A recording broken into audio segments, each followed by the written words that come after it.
Welcome to Penrose Learning, where we make understanding easy. You start by confirming permissions. You need Manage Server or Owner Access. Once confirmed, open the template link and choose Create Server. Name it clearly and set an icon.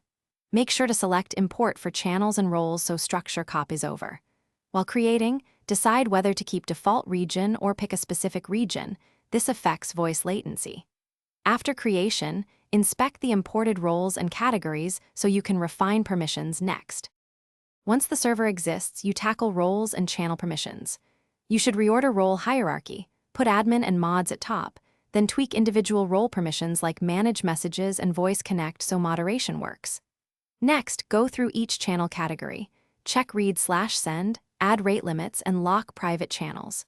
If imported channels aren't needed, delete or archive them. If you reuse setups, save category templates. This step prevents permission leaks and ensures members see only what they should.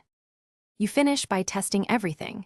Invite a test account or bot, confirm welcome messages, auto roles, and channel access work as intended. Enable moderation features, verification levels, and audit logs so you can track changes. Require two-factor authentication for key admins if possible.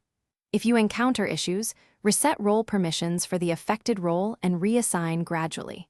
As a last resort, reapply the template to a test server to isolate problems before touching the live community. This saves downtime and confusion. Thanks for watching. If this was helpful, leave a like and consider subscribing. See you next time.